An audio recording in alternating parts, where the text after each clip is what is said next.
Good evening, race fans, and welcome to Austria for the SR Design International Challenge at the Red Bull Ring. This being the third race in the 2025 B season for the Elite Racing League's Belly Up Sports Cup Series. Good evening, everyone. My name is David Westergreen, and I am joined in the booth tonight by a substitute co-announcer, but one you guys are all very familiar with, that being James Watson, who was in with the booth with us quite a bit last year and has been featured on a number of the Elite broadcasts. James, how you doing tonight? And are you excited for some road course racing around the Red Bull Ring? Yeah, unfortunately, everyone is very familiar with my voice, much to the chagrin of their eardrums. But yeah, I'm looking forward to tonight. It's Austria, y'all! And I'm hearing that we've now lost all viewership from the European Union. So sorry about that, Elite Racing Network. Yeah, I'm looking forward to this one. You know, it's always interesting when you see these big, heavy stock cars make their way out to an FIA Grade 1 facility such as the Red Bull Ring. You know, we've seen it put in banger after banger in F1. So to see these cars try to triass all these hills is going to be a lot of fun. And a lot of fun watching them try to get themselves out of the many gravel traps around this place. I'm with you on that. You know, in our brief time running some practice laps, I found myself in the gravel quite a bit, and you know, the next gen car is going to have that little bit of a difficulty braking and slowing down for these corners. These guys are going to have to manage that. They're going to have to manage the tires, right? The latest tire model has updated a little bit, and before Ethan Stanley was going through these races, never changing tires and still running his fastest lap very late in the race. This season, I don't think that's going to be the case. You know, you're going to get some of that rear tire wear. I was seeing some practice numbers in the realm of, 60-50% wear on the rear tires. The guys reported that the times weren't all that far off because you could run quick with it, but saving your equipment is going to be a theme tonight, I think. Yeah, you're going to have to back up the braking zones quite a bit as the race goes on. So it's going to make braking, which is already hard enough to do in a stock car, even more hard. So you just got to kind of balance that out and try to make sure you can conserve these as best as you can, because I still can't imagine we're going to be seeing a whole lot of guys really looking to take tires. So we'll see if taking tires is the way to go as opposed to not taking tires. So obviously got a lot of questions yet to be answered strategy-wise. Yeah, we also want to report that there is a stage break here. This race will be 54 laps tonight for 150 miles or so. These guys will have sets of tires in the pits. I think you'll only need to pit the one time, maybe a second time in that second stage. But obviously with that stage at the end of lap 15, we will be getting drivers that are, cutting the stage, pitting like before that stage break hits and trying to flip it so that they can stay out at the stage caution. And that might set things up for a bit of drama, because we will get that stage caution. We will have that restart where everybody has to dive it into turn one after 15 green flag laps. That may be the most hairy part of the race, I think. Yeah, and I feel like we're probably going to get a lot of those guys that do decide to flip the stage, go for tires, since you're already going to be, way off and waiting for the caution to come out, so might as well. But for those that decide to pit under the caution, I think we might see a good chunk of those guys go for no tires. So we're going to get a great mix of strategy calls. And, that to me is when racing is best, because it's truly unpredictable, because no one knows which strategy is going to be the winning strategy until the checker flag flies. But let's be real, the winning strategy is probably whatever the one Ethan Stanley employs. Yeah, I will note that as we get towards the conclusion of qualifying here, which is what's been going on in the background of the broadcast here, Ethan Stanley is not the current pole sitter. He'll have some competition up there from his Channel 199 Sim Racing team as qualifying ends. right now, and we will have 39 drivers starting this race tonight. Everybody who showed up made the field. The open drivers did not have to worry about qualifying in. One of those open drivers is going to be on the pole, and that will be last week's winner, Zach Novak. And he will be our 4D Racewear Pole Award winner for the SR Designs International Challenge.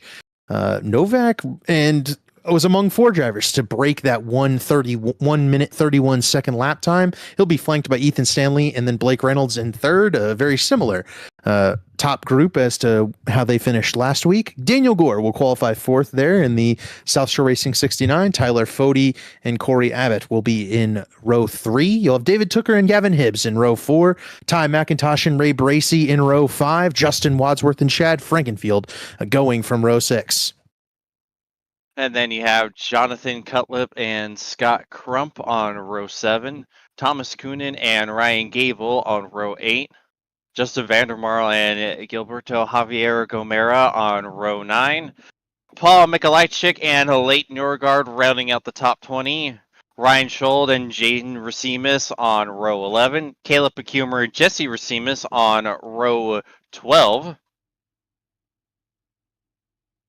And we'll go to Gerald Campbell there alongside Seth Rawls in row 13, Gavin Higgins and Matthew Weeks in row 14, Garrison Hogan and Sean Judson in row 15. You'll have Brent Jones and Harrison Talent going from row 16, Michael Hosack and Jeff Green in row 17, Dusty Dewar, Josh Adams from row 18. And then the field will be rounded out by Carlos Acosta, Michael Goodman, and Frank Fody as the tail end Charlie on this field. 39 cars, and with a very long pace time here, James. I'll jump into the championship. We'll jump into the championship standings and note that this is just the best finish of our first 2 races. Obviously, Matthew Weeks, the winner in Daytona, also picked up some stage points in that event.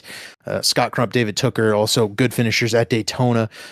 Zach Novak with the win last week, but the incident in the middle of the race ended up not picking up those big time points. So as we start to look for that championship hunt, any names that stick out that maybe have not had a good start to the season that you'd have been expecting to be up there?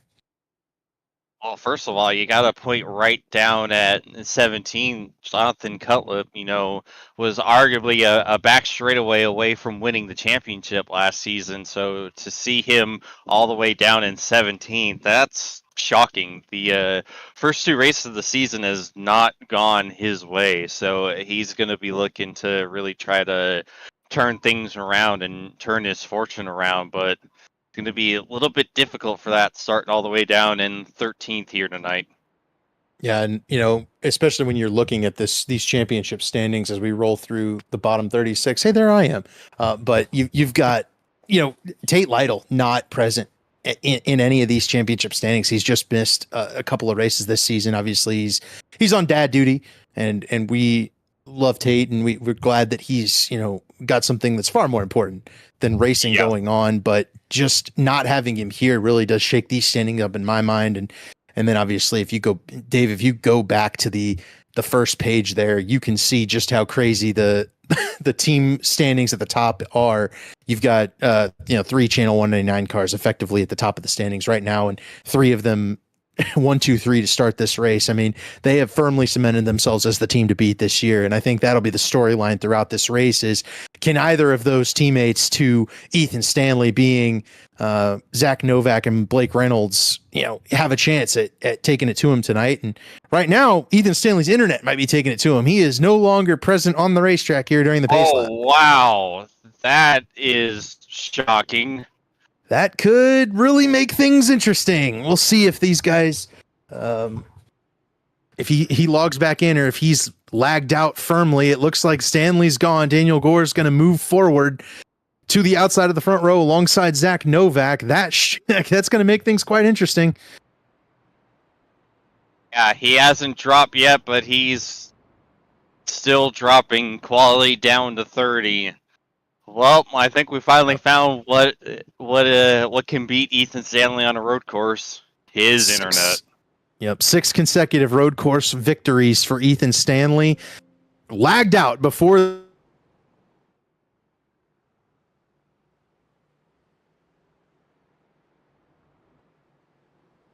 and I think I might be joining. Okay, well, in the meantime, Green Means going. We're underway at the Red Bull Ring. Gonna be side. Oh, we got some 3 wide going into the back. Got Gore Novak side by side for the lead coming out of turn 1. And look at all the 3 wide we have into turn 1. Good gracious almighty. There we go. I'm back. Oh, boy. Oh, there we go. Now Dave's back. I'm back. Big time battle in there. Daniel Gore is taking it to Zach Novak up for the race lead. Beyond them, it's a giant skirmish into this turn 3. And then they roll down to turn 4, which is another hard right-hander. It will be Zach Novak clearing in front of Daniel Gore. And then with that, his teammate Blake Reynolds behind. Daniel Gore now going to drop to the inside of Novak. Now he'll back off and wait through this banked corner. This turn 4 was my most notoriously difficult turn as Gore finds a way to get to the outside of Novak, rifles through towards the race lead. He'll be on the outside lane for this sweeping left-hander in turn 6. He's going to have the line. Is he going to have to drive? Nope. Novak going to clear him. But man, Gore is giving him all he can handle right here. But here comes Reynolds looking to the inside. Yeah, Blake Reynolds trying to get into this fight for the race lead as well. A couple of team cars going against Daniel Gore in the 69. The rookie trying to make his name felt. Blake Reynolds sideways in front of Daniel Gore. He'll make the save. Gore rockets through on the bottom of the racetrack. Oh, Reynolds still out of wiggling. Oh, man, weeble wobble. Zach Novak will clear for the race lead and lead lap number 1 here at the Red Bull Ring. Daniel Gore clears by Reynolds for second. Tyler Fody and David Tooker round out your top 5 on lap 1. Then it's Corey Abbott, Ray Bracey, Justin Wadsworth, and Chad Frankenfield. Rounding out the top 10. They've singled out, and I was just going to note, Daniel Gore is a rookie in this series, but he is a very talented road racer. To be able to go up here and go toe-to-toe with these Channel 199 guys and Ethan Stanley, who has reconnected to the service, I imagine we do, in fact, see the 91 car is on the racetrack at the back of the field. He is on the lead lap as well. So not a ton of loss overall for Ethan Stanley, but he will make this race interesting and have to drive through the field as Jesse Racimus goes around in the back of the field, right around Ethan Stanley, in fact. Yeah, he certainly doesn't have experience going, being successful in the first challenge, Ethan Stanley, not like I called him doing it at the 03 Cup Series. Gavin Hibbs, out of 6th place, Gavin Hibbs has spun around. He was just there with Ethan Stanley on my screen. We missed the spin. We'll see if we can grab it real quick. There's Gavin Hibbs beached in turn 6. Actually, this might be turn 3, but that downward braking corner and turn 4, Gavin Hibbs just loses it, heads into the gravel, and with the entire field coming down in front of him here, there's just no way Gavin Hibbs can get refired. He's going to have to wait for everybody to go by. And Gavin Hibbs will drop all the way to the back of the field. That's painful. Oh, that is so agonizing. Yep. Worth noting, Ethan Stanley is scoring, does reset here, restock on our end. Ethan Stanley is 1 lap down. Back there in 39th place. He will, in fact, get the lucky dog if no one goes a lap down before that stage yellow hits. So Stanley will at least have a chance to get back in the lead lap and give this race a shot when we re-rack things at lap 15. Frank Fody has... Caleb Pecumer lost it out of turn 3. And he got yeah. I think that's is that turn 1? We're gonna get the turns right, 3. I promise, folks. That is turn 3? Yes. All right. I'll recognize him eventually. But Pecumer in that same boat as Gavin Hibbs, where he's just stuck there watching the entire field run by, having to yield spots and lose time. Up front, Blake Reynolds has jumped past Daniel Gore. Tyler Fody will now be attacking the 69 car. David Tooker just behind him, but this front 5 have broken away, and this front 4, or this 2nd through 4th, have really lined up and are kind of in a pack race here for that 2nd spot. Yeah, I think Daniel Gore has had enough of all these red and black cars right now. Tyler Fody adding to that red and black car. Oh, Keyline somebody here. going around in the back off of turn 1. Yep, Thomas Coonan, 36 car. Yep, Dave was on it. Coonan right there in turn 1 hit the curbs and that unsettled the rear end of that 36, and he just went right around. Yeah, you've really got to be careful at this track. With it being a grade 1 circuit from the FIA, it's got all kinds of lovely little sausage curves that. Oh! Tyler Fode sending it on Gore, slamming him out of the way, and here comes David Tooker, going to get both of them. Yeah, not a great pass attempt there from Tyler Fode. I think he got in a little bit too hot and got a piece of Daniel Gore along by, and that'll allow David Tooker the position. And unfortunate for Daniel Gore, he drops all the way back to 5th. And again, that's just a little bit of unfamiliarity from these Cup Series regulars. Daniel Gore, a bit of a newcomer, but with a ton of pace. And Gore's just going to have to earn that respect among this group. Also, a lot of unfamiliarity with the track, too. Like, the braking zone down into turn 4, trying to get through wreck. It's so hard because you've got that steep incline. You're going downhill by a substantial amount. And it's already hard enough to get these things low down on the brakes. You add in gravity and all the weight of it being a big, heavy stock car, and it makes that braking zone nightmare fuel. I don't think I took it the same. Oh, it's a little bit of a wiggle from Jonathan Cutlip. But yeah, I don't think I took it the same way for 2 consecutive laps. Like, every time it was different and getting worse and worse as the run went on. Yeah, we're watching Tyler Fode, David Tooker, and Daniel Gore head towards that very turn 4 that you're talking about. I mean, look at them on this downhill descend into the corner. You can see there's the gravel up to the outside, and then you've got this kind of long sweeping right-hander, but it's a really tight entry to the corner, and it makes things difficult if you're going to try to make a pass there, which is where Daniel Gore and Tyler Fode had the contact the lap prior to this. A couple of sweeping left-handers right after that turn 4 as Fode, Tooker, and Gore still remain nose to tail, about 3 seconds off of race leader Zach Novak. Yeah, and honestly, you see... Oh, go on, Dave. I was going to offer to go on board so we could kind of take the viewers at home through a lap here at Red Bull Ring since Zach Novak's heading onto the front straightaway. James, why don't you roll through kind of the thought process here for these guys? Yes, sir. You're going to get low down right as the braking markers start. You're going to get as close to that inside sausage curve as you can. Be wary on the outside sausage curve to not upset the car on exit. You got to go through the hardest corner right here, turn 3. Yep, turn 2. He just passed turn 2. That was turn 2. Down into turn 3, the hardest braking zone of the track. Getting low down to this really tight hairpin. Again, trying to avoid that sausage curb on the inside. And then you got the run all the way down here into turn 4 route. The like I said, the most difficult braking zone. Look at all that decline. Trying to keep you from hitting your marks. Got it the tight center of the corner. Unwind the wheel off of exit, and then you're going down here through 5, 6, and 7, basically driving it in a circle. So you're just trying to maximize your corner speed, take a nice wide entry in, hug the curb, and then try to eat as much apex curve right here as much as you can, and then here, sneaky, difficult braking zone. It's basically flat out in an F1 car. Here, you're downshifting a couple gears, trying to keep it next to the curb. It's so easy to track out too wide here. Jump down right next to that sausage curb on the apex for the final corner, and that is a lap around the Red Bull Ring. Yeah, that's perfect. And Matthew Weeks goes around. Yep, Carlos Acosta also took an adventure while we were on board.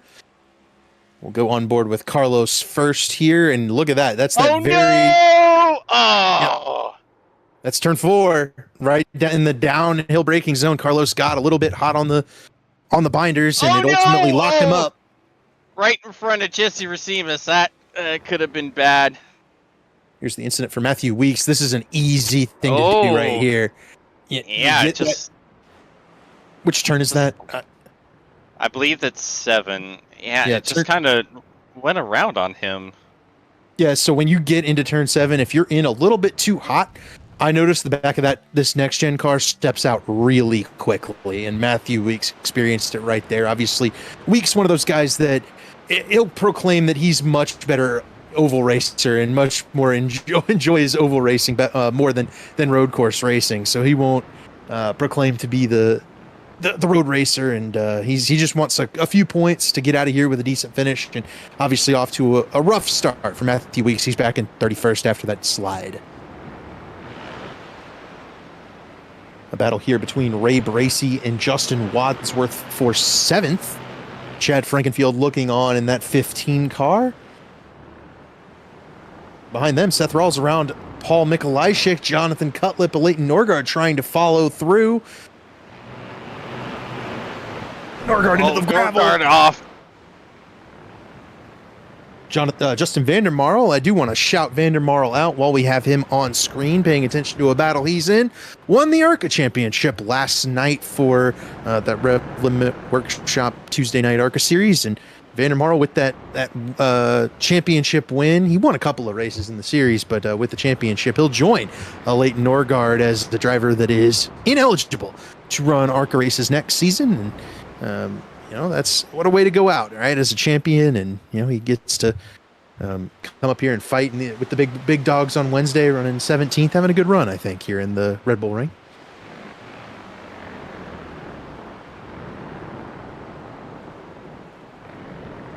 And Dave flashed his name up on the screen. Last week's runner-up finisher Garrison Hogan in the 55 car, not showing quite as much pace as his Channel 199 teammates that are running 1-2, but Garrison is in a spot where I think he can just pick up a few points, try and get a top 20 finish, but he's going to get dive bombed right here. Gavin Higgins to the inside of Hogan and give the spot to number 20. Gavin Higgins moves up. Hogan moves back. Ethan Stanley's in the gravel behind him. That's not a sentence you say often. He is a lap down, but he's carved halfway through the field already.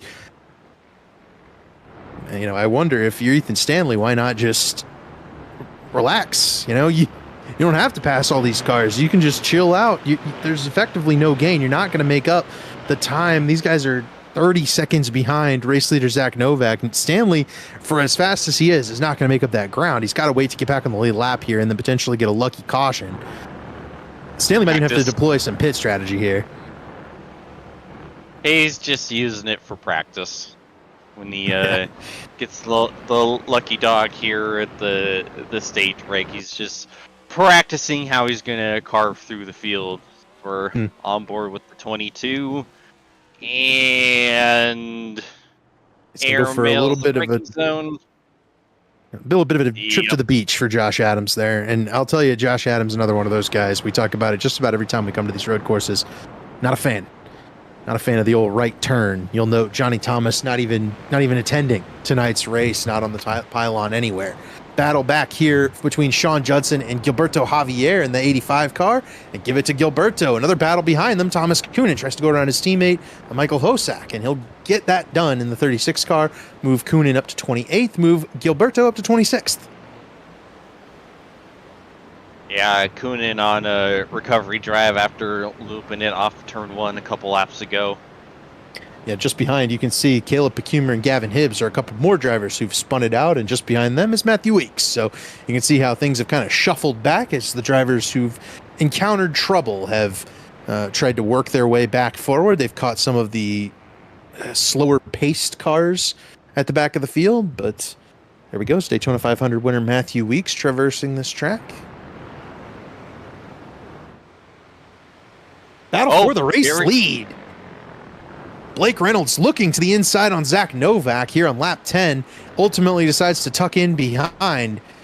But Reynolds has run down Novak from a few seconds back and caught up to him. And if you James, I don't recall, were you with us at Charlotte last year? Or was that just me and Zach? I was not at Charlotte, unfortunately. Yeah. So Ethan Stanley and Blake Reynolds we're going to have a dogfight, but Zach Novak gets in the gravel. Reynolds goes through. Blake Reynolds to the race lead here in the SR Designs International Challenge, and he reclaims the slot that he kind of vacated with a screen disconnect that led to a crash at Charlotte. It would have been the first race win by anybody that wasn't named Ethan Stanley in 2 seasons. Ultimately, Stanley was able to recover and win that race anyway.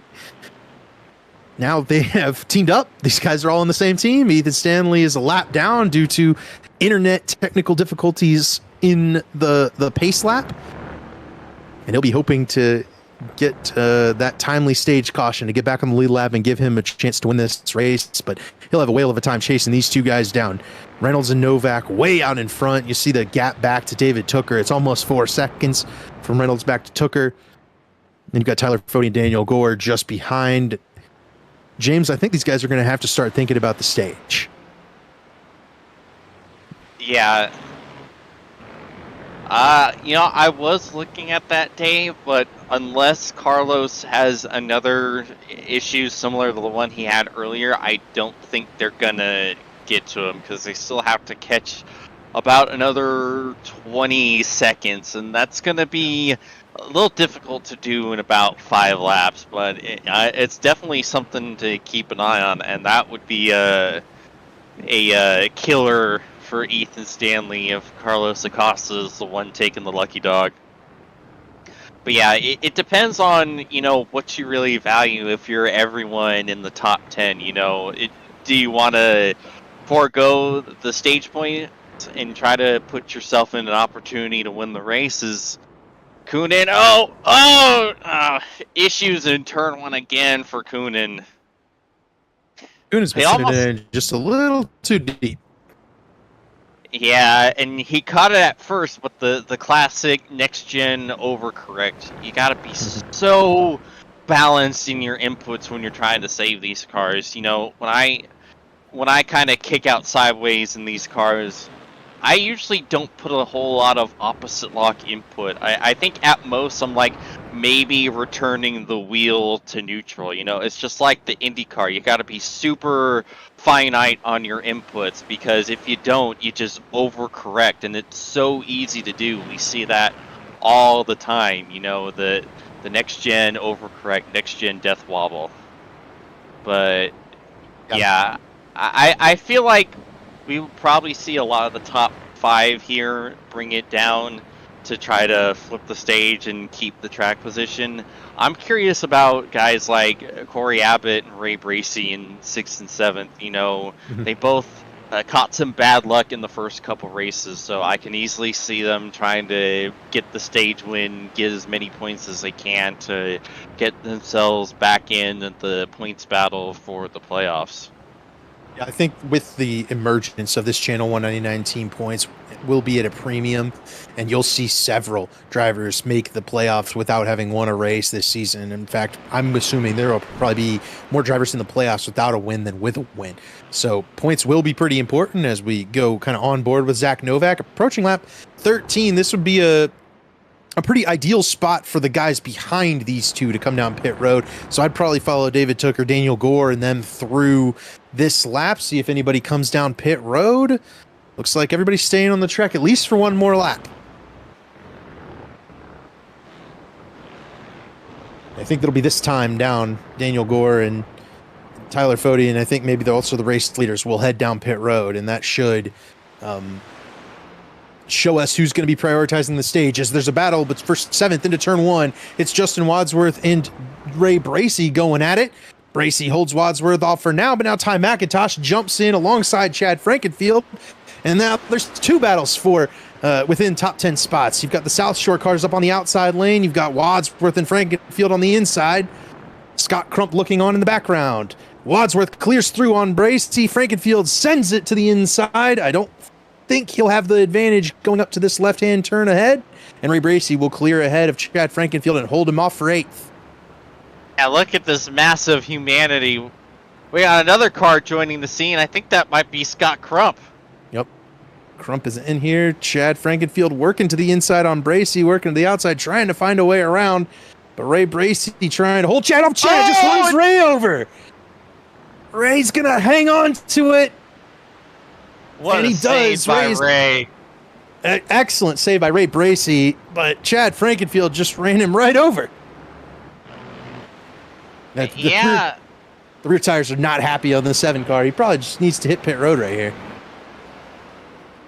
So leaders are down pit road.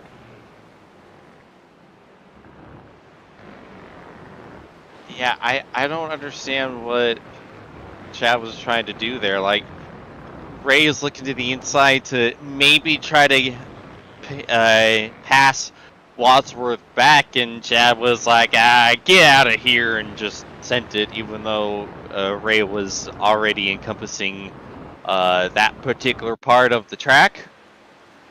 Another off-track incident for Josh Adams. And we're noting Zach Novak is the only car to come down pit road and take advantage of attempting to flip the stage. Oh! Additional contact there between Adams and Jesse Racimus. Yep. There was still a battle going on between Ray and Crump right there as well. And Bracy has yielded that spot. He almost made contact on my end. Battle was you had the right battle on the screen though, Dave. It was Schold and Zach Novak. That's right where Novak has come off pit road, and he's right with teammate Ethan Stanley. Oh, Carlos Acosta has been lapped. Oh wow. I think he may have had an off-track incident right here. And that's going to spell doom for Ethan Stanley unless he can get up here and challenge Carlos for that spot before the end of the stage. But I don't think there's going to be enough time. And just didn't turn for him. And there goes Blake Reynolds. Yep, there it is. And that was, I believe, the stage. I think we might have one more lap in it here. Blake is still at full song. So these guys are going to get the stage caution once they come back around. And we know everybody who's going to be pitting here at the end. It's everybody but Zach Novak. Novak, the only driver to flip the stage. Everybody else on the racetrack stayed out. I'm a little bit perplexed by that call.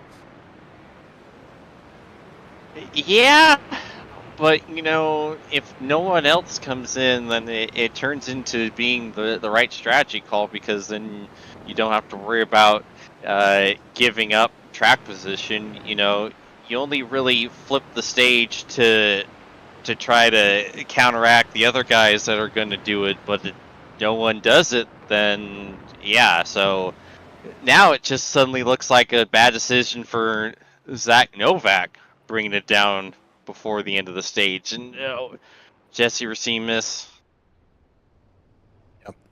continues to have some struggles tonight. Yeah, as Thomas Coonan is just retired from the race. Yep, so Coonan is out. Worth noting, Blake Reynolds is rocketing off the final corner here for the stage win. We'll get a quick replay of the Thomas Coonan incident. It's the notorious turn 4. And there goes Coonan. That was Zach Novak that almost hit him. Coonan just hammers the reverse button, gets it back into the beach, and retires from the race. So Blake Reynolds wins stage 1. He'll catch the whole entire field up to the pace car. It'll be David Tooker, Tyler Fody, Daniel Gore, and Corey Abbott earning top 5 stage points. Those will be followed by Justin Wadsworth, Chad Frankenfield, Ty McIntosh, Scott Crump, and Ray Bracy. Zach Novak will be P11, and he will be staying out, I believe, on this caution. But we will throw it to a commercial break, and we'll be back to wrap things up for the restart. So don't go anywhere. We'll be right back. Since 2010, race fans have had one burning question. When will the Xfinity Series return to Worldwide Technology Raceway? You asked, NASCAR delivered. On Saturday, September 6, 2025, the magic is back. The track that launched the legendary careers of Harvick, Busch, Keselowski, Edwards, and Earnhardt Jr. is now ready to write that next chapter. We're going to introduce you to a new crop of future champions and Hall of Famers. And in the process, we'll create more of the greatest moments in racing history. NASCAR Weekend 2025, the NASCAR Cup Series Championship Playoffs, the Confluence Music Festival, and now 250 miles of the NASCAR Xfinity Series. 2 incredible races, 1 challenging track, a 3-day party of epic proportions. Go to www.raceway.com and lock in your weekend racing and camping packages for as little as $20 down. 3 years of sellout crowds, 3 years of edge-of-your-seat action, 3 years of jaw-dropping finishes. Worldwide Technology Raceway has rocked the world of NASCAR, and now NASCAR is giving us another reason to celebrate. The 2025 NASCAR Cup Series Championship Playoffs are coming Sunday, September 7th, 2025. Just when you thought the racing couldn't get any more intense, now every single lap matters. One wrong move could be the difference between elimination and being crowned the king. The Enjoy Illinois 300, the Confluence Music Festival, the NASCAR Cup Series Playoffs, and for the first time in 15 years, the NASCAR Xfinity Series on Saturday, September 6th. Don't be on the outside looking in. See history being made in your own backyard. Go to www.raceway.com for the hottest ticket of the year.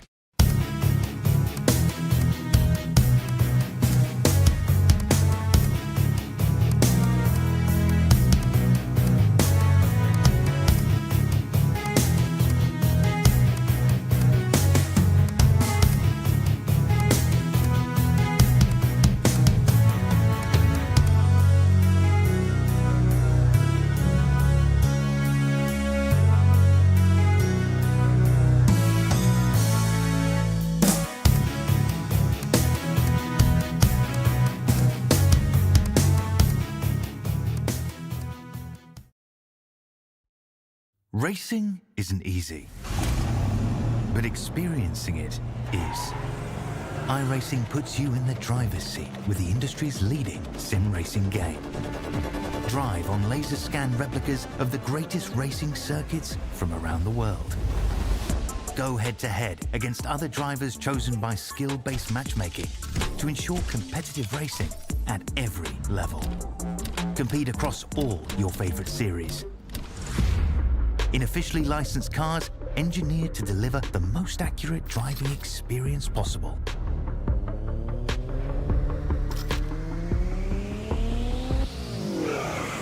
Join a race or host your own with players from across the globe. Race against the computer or in a league with friends.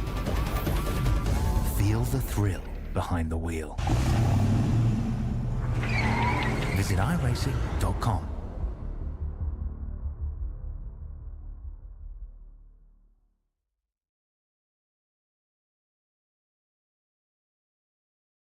Now let's hear about Blue Egg Marketing.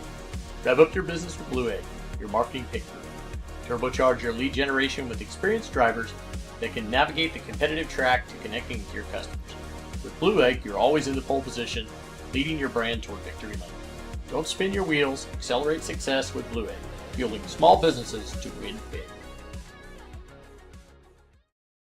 And we are back in Austria, finished up the commercials, and time to give one extra shout out to the race sponsor, SR Designs. Find Seth Rawls on X, Instagram, MySpace, or ICQ, and let them design something for someone special in your life.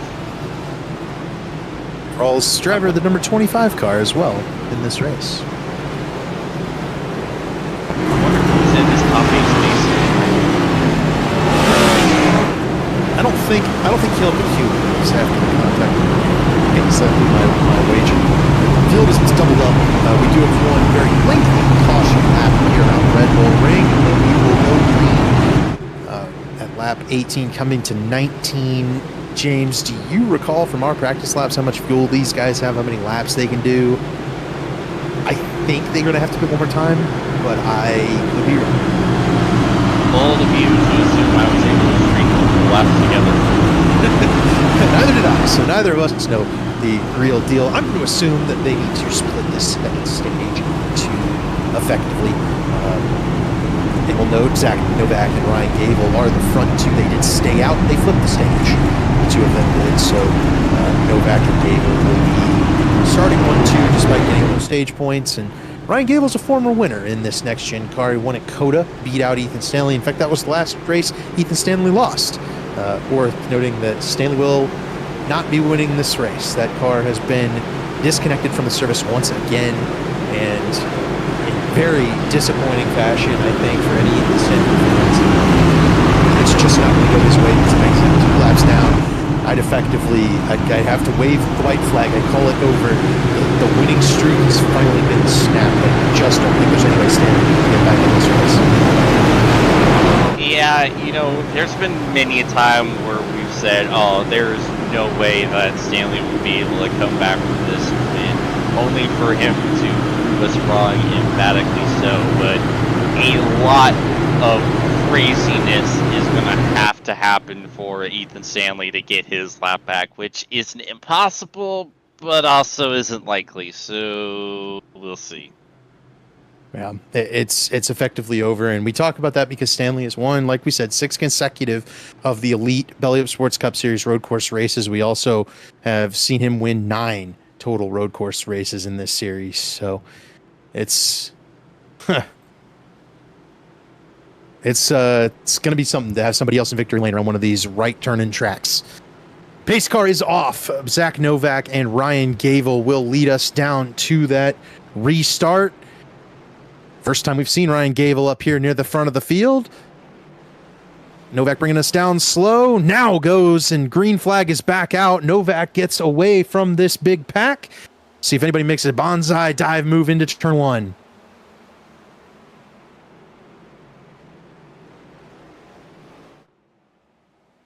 Gavel side by side trying to hold Reynolds off, and Reynolds is going to slip on by back into P2.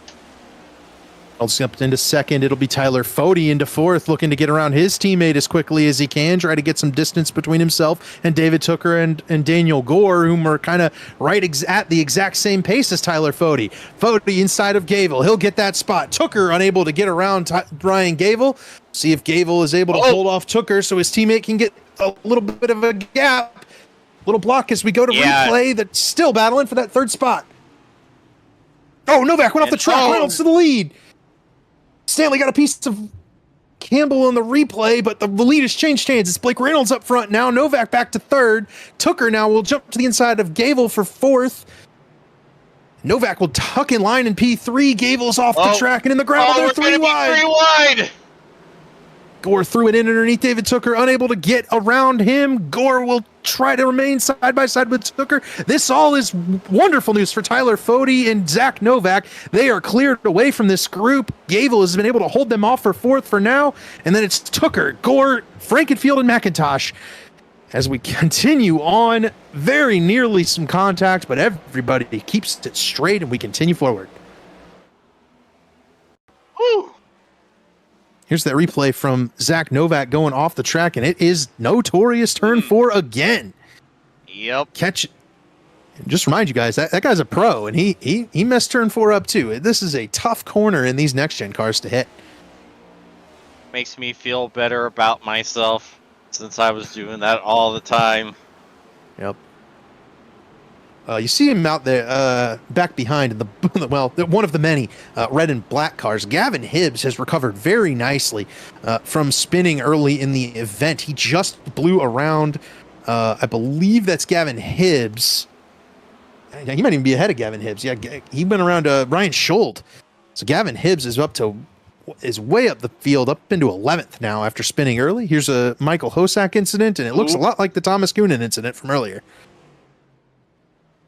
Yeah, but this was different because Coonan at least had the sausage curbs to kind of blame it on. Hosek just kind of missed the apex and then just went around on him. No curb or anything, just lost the rear. A lot different than what we saw Coonan struggling with.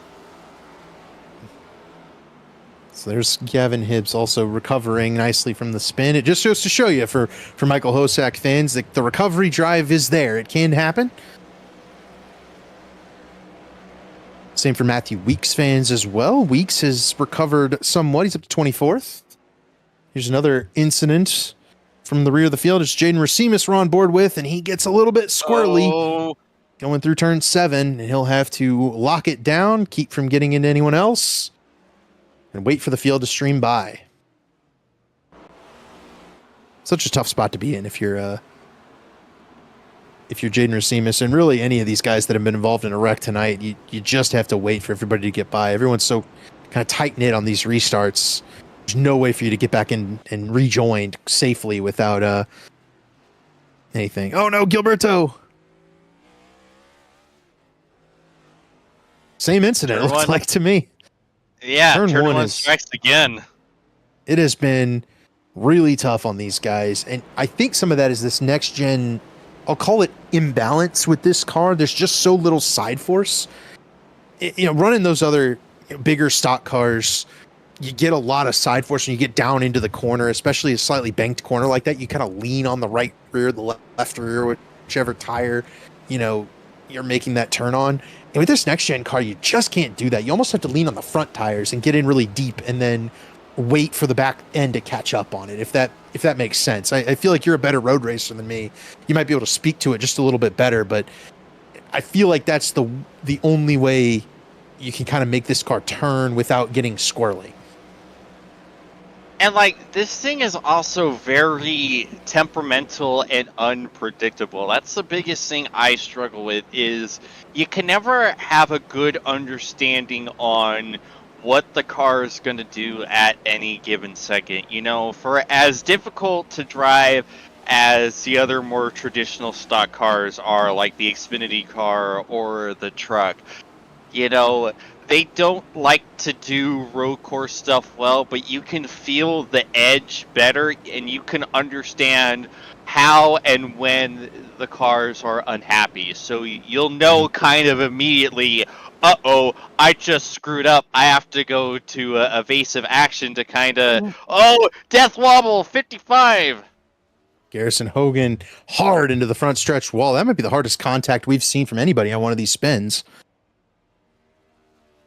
And Hogan has to wait for some additional drivers to go by. A difficult situation for last week's runner-up.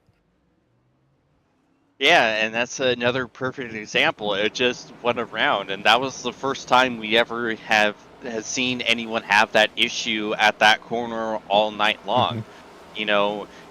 Like I was saying, the truck and the Xfinity car will tell you when they're about to. Oh no, Carlos! Another one's beached in front of Carlos here, and there goes Carlos in the center of turn 4. Yeah, was that Gerald Campbell? Oh, it looked like him, 31 Gerald Campbell. Here's the incident for Gerald.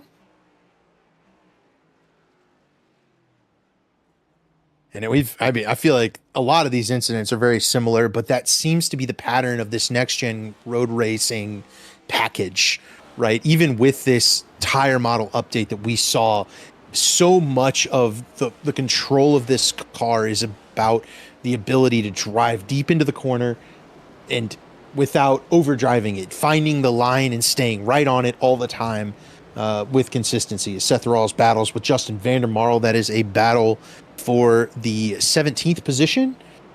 Give it to Seth Rawls, taking it over Vandermarl here. Ethan Stanley just in front of them is not on the lead lap in that red and black car. He is, in fact, 2 laps down, still trying to probably roll up there and see how far up into the field he can get if he was on the lead lap, but Stanley's night has been plagued by those internet woes as previously discussed. But I feel like this car, you drive on the edge, and the slightest mistake, the slightest upset, the slightest anything results in a spin, results in a kind of a catastrophic mistake. Whereas some of the other cars on the service, it feels like you can kind of make a mistake, gather it back up, continue on without losing too much time. This next gen car, it's like you're either perfect or you're off the track. Absolutely. And there's no in between. Absolutely. You have opportunities to save the other stock cars when they're going wrong. But these, and my biggest struggle is the brakes, because these brakes are so much bigger and they can take more. It's hard to actually get and find that edge. It's the same struggles I have, with GT cars. It almost feels like a kind of pseudo anti-lock brake system in a way, where you're having to put so much pressure into it and you're not really aware of how much is too much until you're at too much.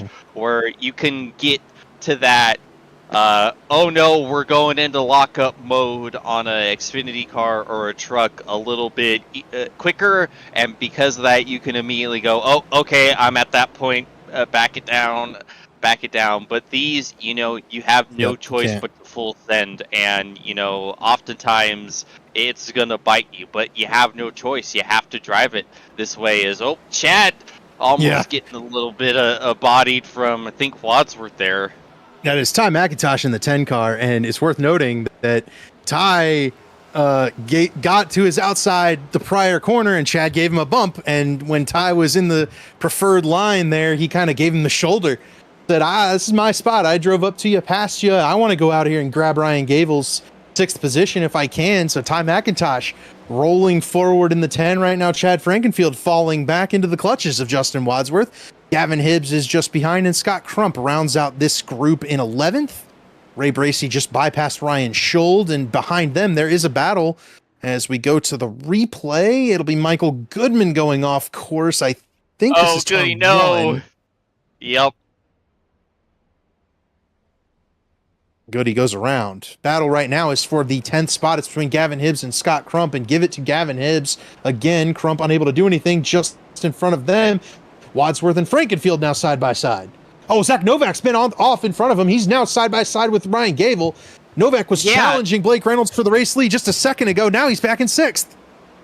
Yeah, I saw a big plume of smoke as they were exiting the corner. I'm like, how'd that get there? Well, we know how it got there now. Yep, Zach Novak is the culprit there. Wadsworth clears Frankenfield for that 7th spot.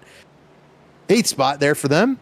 Let's see if, Dave, if you can't find what happened to Zach Novak there, what sent him back to this group right here. Keep our eye on it. Wadsworth did get in front of Chad Frankenfield. The battle will be between Novak and Gable. Here's a look from Tyler Fode's number 40 car. There goes Novak around in turn 1. Yep. Just next-gen things. Yep, just exactly the kind of difficulties you were talking about with regard to, the power down on corner exit. If there's anybody who can feel a car stepping out on him, it's going to be Zach Novak, but he just finds a way to spin it out, and it's not something we haven't seen from anybody else today. A lot of guys have made that same mistake, and Novak fast enough to be able to lose only 4 spots and continue on and find a way to get in line without losing any more ground. Now he's going against the older tires of Ryan Gable as well, and he's up on the outside. Gable's going to give it to him here. Yeah, I mean, this is a Coke driver, a former Coke driver that's, having these issues, and watching it as a plebe such as myself, it's like, he just like me, for real.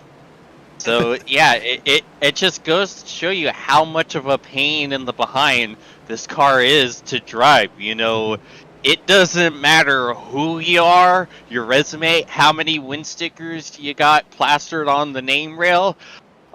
It will bite you if you're not careful, and it will also bite you even when you are careful, because it's just doesn't like anybody, and it likes to inflict suffering on people. Big battle there between Gavin Hibbs and Paul Mikolajczyk. Around also goes the 24 of Michael Hosak again. I feel like we've said that before. Oh, Gilberto, he misses it. Did he get a piece of the inside wall? He did not. Great save by Gilberto. I do almost want to go on board there. The battles have kind of shaken out for all the top 10 running order positions that we've been covering. Here's a look from Gilberto. Oh, Seth Rawls is around on the front straightaway. Oh, good save by Gilberto to get around. So 2 different shift drivers having near issues. Here's Seth's incident coming off of that final corner, turn 10.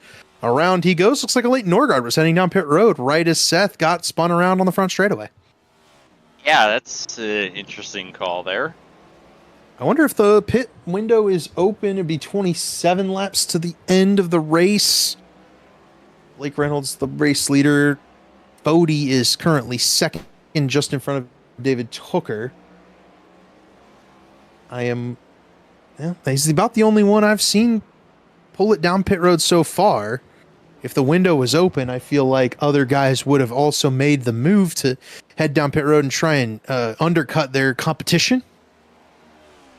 For now, Leighton Norgard, the only driver to make the trek down pit road. Looks like he did so without penalty. That's one of the ways James, that you can get out of one of those big packs that we've seen kind of throughout the day. You kind of got it's almost like a DRS train from Formula One. If we go up to Ryan Gable, Ty McIntosh, got about 5-6 cars with nose to tail that just haven't been able to get away from each other. I kind of feel like the way to get away from them is to undercut them, to short pit and try and make some laps on fresh tires, see if you can't get away from those guys. But no one's taken to pit road other than this car right here, number 12, Elite Norgard, and there he goes off the racetrack. Yeah, damn it, Dave, you took the exact metaphor I was going to use. I was just about to say DRS train, and then you said, it's like, well, crap. Yeah. Now what do I add to the conversation? Oh, around goes Paul Mikolajczyk. Is that turn 1 again? Yep. It is turn 1 again. Paul gets in just too deep.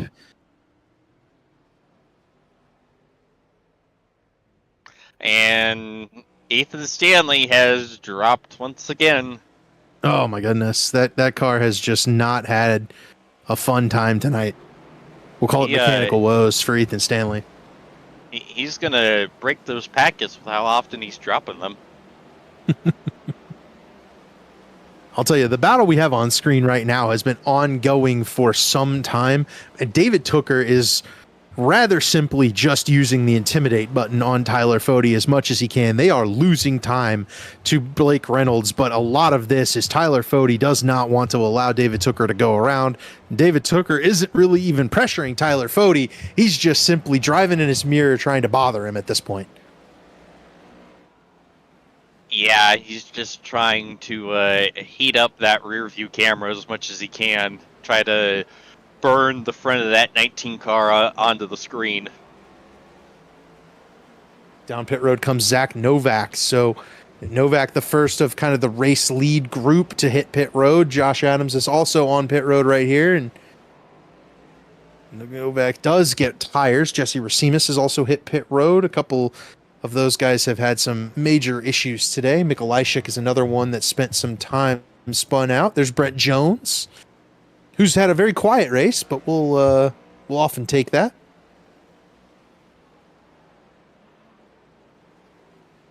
Novak's been sitting on pit road kind of a long time. Did he get a speeding penalty? He's still sitting on pit road. I don't see any black flag. I didn't see anything. Novak's just chilling on pit road. Oh, yeah, so Zach Novak falling through the field. I'm guessing we don't have his cam, but that could be the end of last week's race winner, Zach Novak. Yeah, that's what's the pit time there, Dave? Yeah, that's a long stop. Seth Rawls around in turn 1 again. Novak's going to be pretty effectively out of the battle for the race win tonight.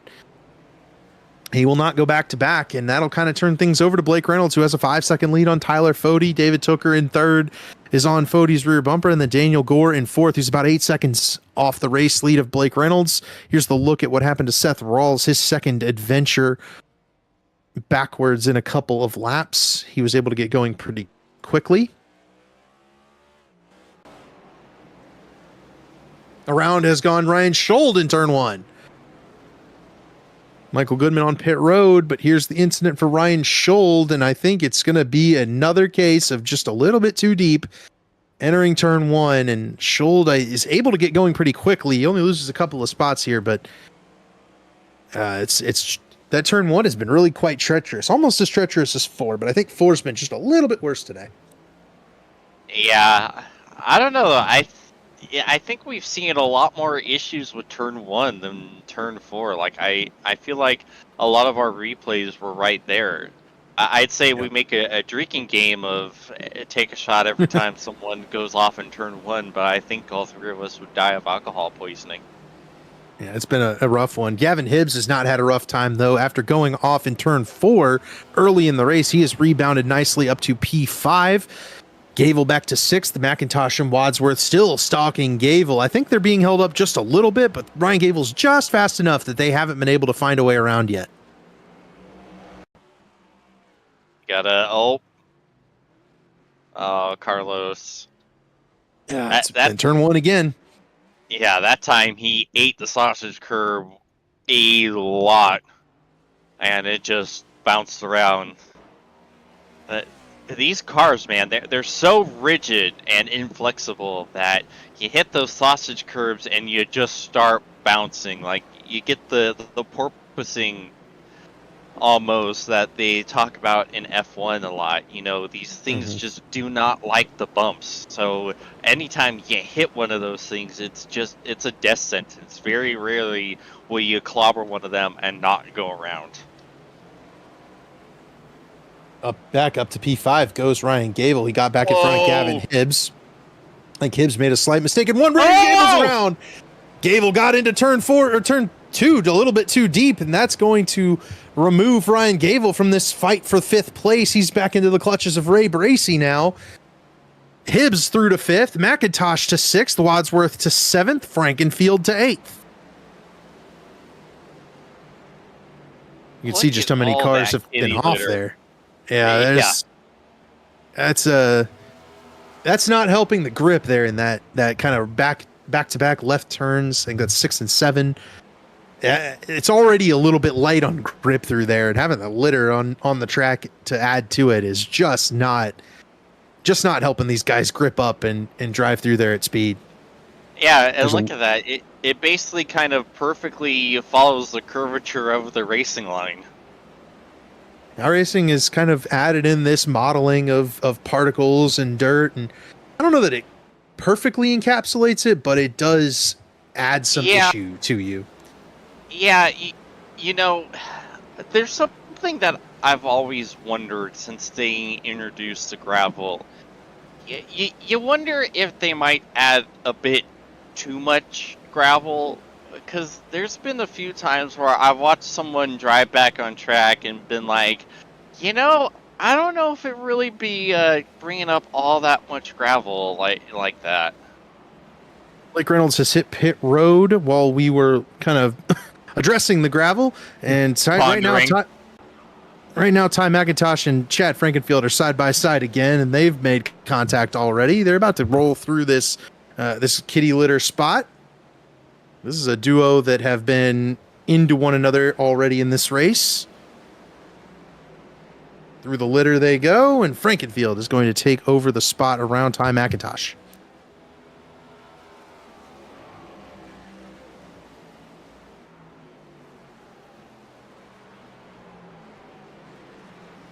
Blake Reynolds' pit stop has cycled him back to, I believe, the 9th spot. I think he's right back there in front of Jonathan Cutlip. He might actually be 13th. So here comes David Tooker onto pit road, as well as Ray Bracey heading towards pit road. Jonathan Cutlip will join them. 22 laps to go. This is likely the final stop of the race for these guys. Yes, sir. This is a money stop. You absolutely cannot mess this up. Yeah, everybody on pit road right now is good. No black flags for Bracey, Cutlip, or any of the others. David Tooker was the other one on pit road this time. Tyler Fody will net the race lead. Daniel Gore is about 2.5 seconds behind him at the moment. And then it'll be Gavin Hibbs right now in 3rd, with Wadsworth currently 4th, Frankenfield 5th, McIntosh 6th. And Tyler Fody, you know, this is the first time we've seen him this season. I want to call back to our championship race last year. He was serving a suspension for actions detrimental to elite racing, we'll call it, late in that race. And Fody is, you know, in as much as he has served the suspension, served his time, you know, it's good to see him back on the track. And here he comes down pit road to try and get a hold of his final stop, but you know it's going to be a tough hole for him to climb out of. I think he's going to need to win a race and pick up as many points as he can for the rest of this season, and I think that'll be a big part of a big storyline to follow as Tyler Fody kind of tries to climb out of the hole of missing some of the early season. Yeah, but if there's any person that's capable capable of doing that. I'd say the 40 car has a fantastic chance of doing that. He's not one I'm gonna be worried about. No, I'm definitely not particularly worried about Tyler Fode's capabilities. And another car that's missed a race is this car right here, the race leader Daniel Gore. He did not get into the Daytona 500 despite best efforts from the South Shore Racing team. Among others, Daniel's internet did not cooperate, much like Ethan Stanley's tonight, and ultimately kicked him from the duel before that duel was completed, and resulted in him missing the 500. But a very reasonable race last week for Daniel Gore. I think he was backwards a couple of times, neither of his own making, and this week he's going to get at least one lap led here at the Red Bull Ring, and he's going to have a real shot at a top 5 finish here in this one if he can keep this thing straight and take advantage of having fresher tires down the stretch here. I think he's going to come down pit road this time. Yeah, I'm going to take the moment to highlight this incredibly difficult pit road entry. It starts off with the fact that, the line starts, the line that you have to be inside of to have it be a legal pit road entry. It starts basically on the exit of the next to last corner. So you're basically having to hit the brakes right in the racing line to make it in. And then you've got that narrow strip of asphalt, which is basically just barely wide enough for your car, and you gotta make sure that you're not carrying too much speed and just airmail it off into the grass and the wall. And then McIntosh doing it right here. Yep, yeah, see, look at that. You don't have a lot of room for error, and then you gotta just bring it to almost a complete stop to get it down into pit road speed right there. It's just very difficult, and it's easy to screw up, but no one has, and that just speaks to the talent level, because I've seen many a person eat the barriers there. I think Zach Novak might have had a bit of a screw up type of moment, but also no, I think it was more of a speeding penalty issue for Zach Novak versus a into the barriers moment. Pit exit is not easy either. It's also a hard right turn with barriers on both sides. Narrow exit, difficult to navigate. Got to take your time and do it slowly in order to get out of there without any trouble. Ultimately, and do it on cold tires. Right, and on cold tires. I haven't seen anybody struggle with it. So good for those guys. Gavin Hibbs has taken over the race lead here. For the time being, Wadsworth second, Frankenfield third, and then it'll be Blake Reynolds in fourth spot here, and he'll be the race leader when the front three come down pit road.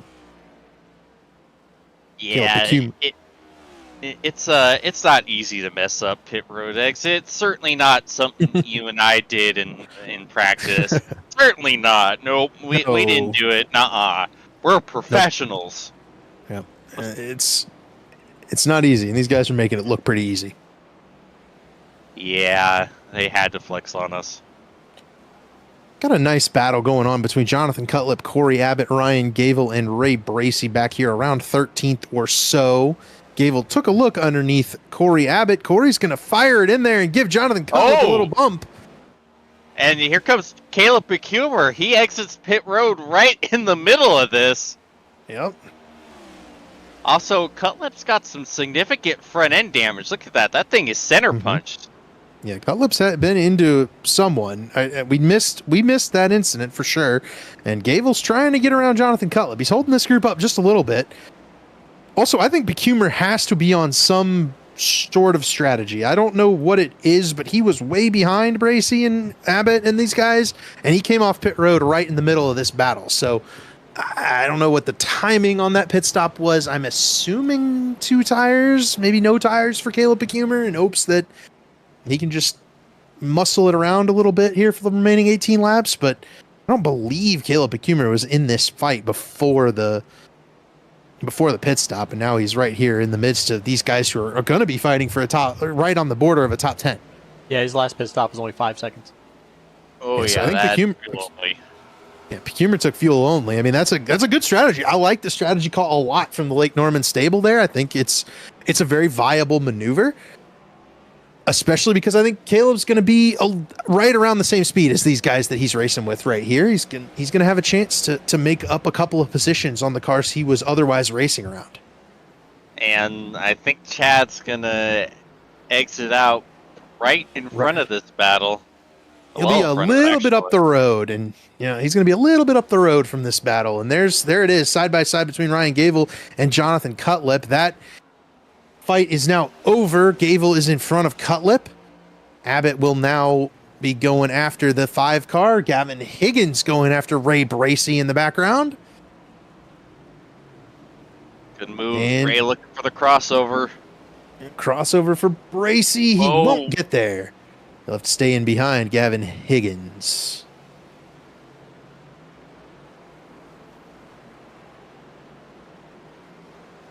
Gavin Hibbs down pit road. And let's see what Corey Abbott can do if he can try to get past Jonathan Cutlip. You imagine that 5 car cannot be driving pleasant with all that front end damage.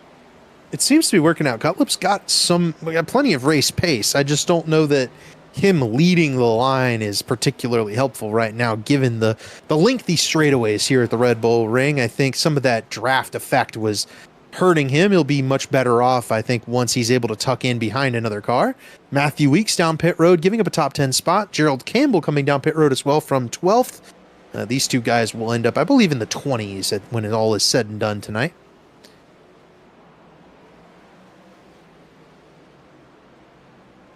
There's Ethan Stanley getting one of his laps back from Justin Wadsworth.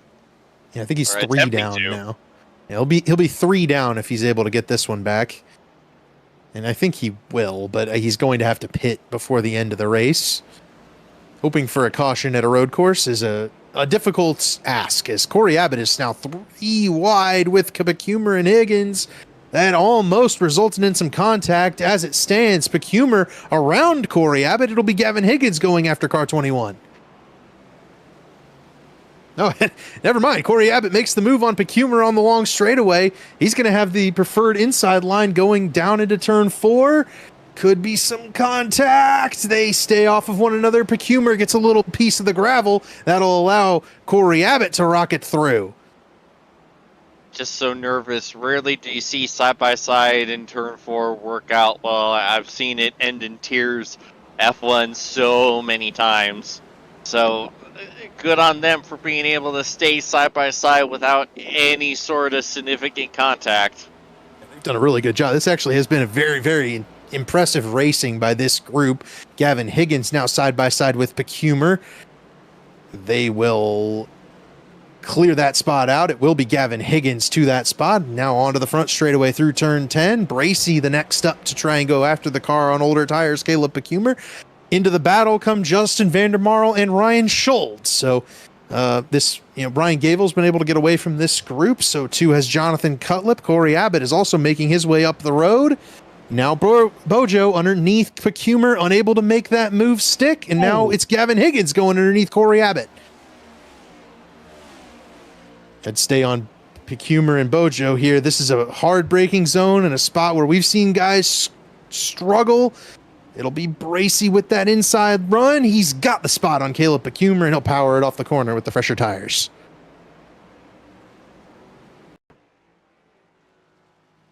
Ooh, this is cold tires for Gerald Campbell just off pit road. And he lost it in the curbs.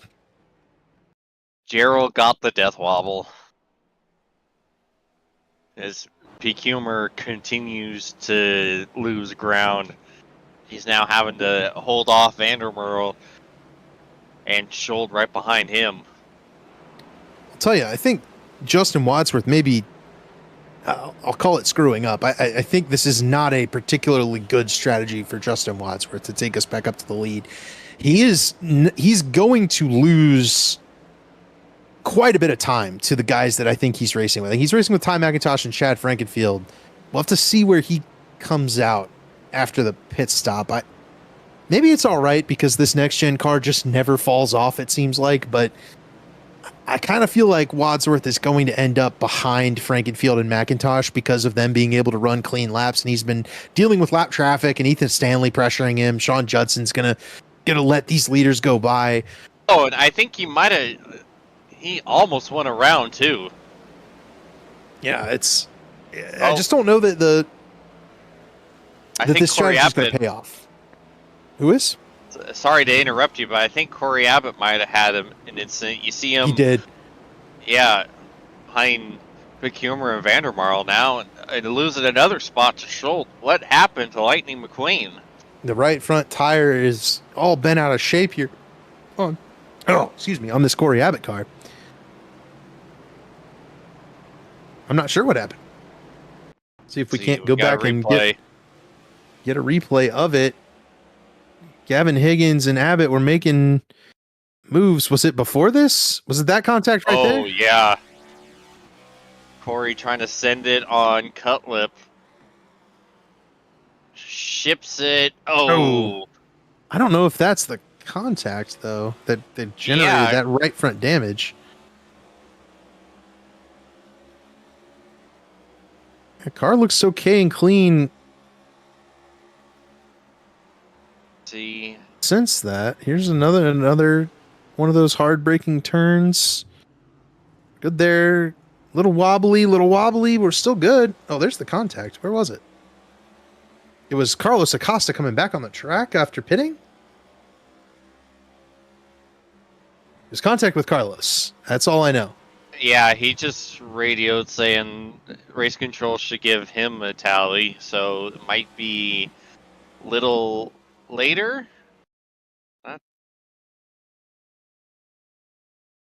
Just fast forward on Carlos. It's within the last couple of laps. I actually have no idea exactly when it was, but it's not far ahead of this moment right here. Blake Reynolds just passed Justin Wadsworth on pace. And that is a battle for the lead that was not much of a battle at all. Wadsworth pulled over and let Blake Reynolds go. Here we go. I thought it was coming out of pit road.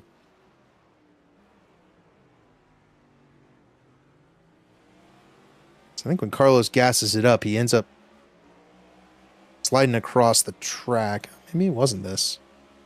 I don't know. Carlos made contact with Corey Abbott. That's all you guys need to know.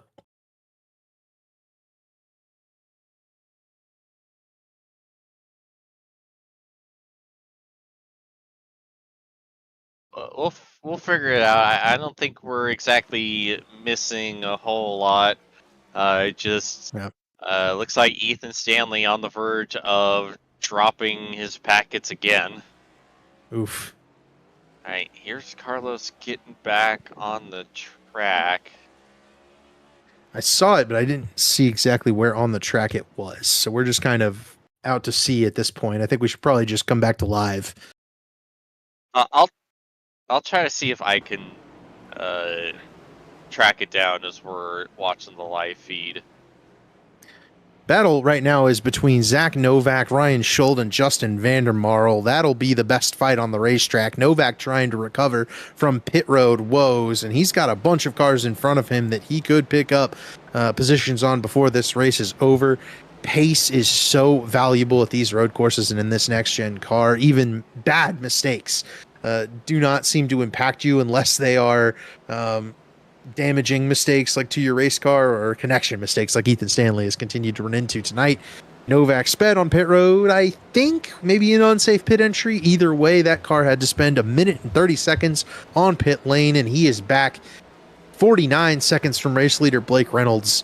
At the moment, he's battling with Ryan Schuld and Justin Vandermarl for 17th and 18th position. Okay, I have found it. It is Corey Abbott's lap 40, turn 1. Here we go. Novak going after Ryan Schuld while we finally observe the incident that ruined Kirchu.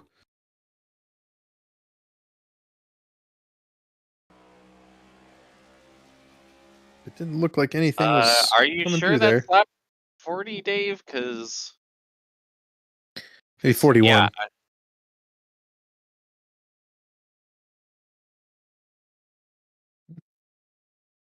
Well, a mystery yeah, remains. no, it's definitely it's showing lap 40 for I'm on lap 40 for Corey Abbott, and it's very much when it takes place.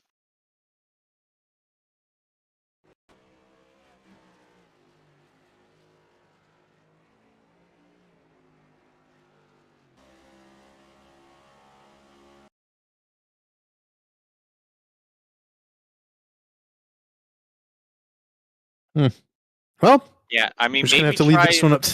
We're just gonna have to Yeah, leave this one up to the racing gods at this point. Yeah, it'll be in quick shifts. Be sure to watch quick shifts when Ray drops that, if he drops it in the next couple of weeks. Battle between Harrison Talon here and Jonathan Cullip. In fact, Harrison has dropped to pit road. He stayed out really long. Gavin Higgins able to get by. Jonathan Cutlip, Ray Bracey also able to get by. But here comes Bojo going after Jonathan Cutlip.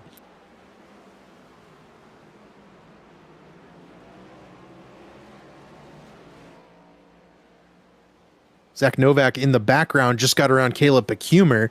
And I'll tell you what, James, the call from Becumer to go fuel only, it's going to be a risky call, but I think it's going to pay off. I think Caleb Becumer is going to end up with a top 20 finish here, and he'll have raced with some guys that he was simply not racing around before that call was made. And it's a fantastic strategy to get him some positions. yeah, any net gain you can make on a strategy call, that's all you really ask for. So even if it's only like one, it's like, hey, that's one spot better than what I was running before.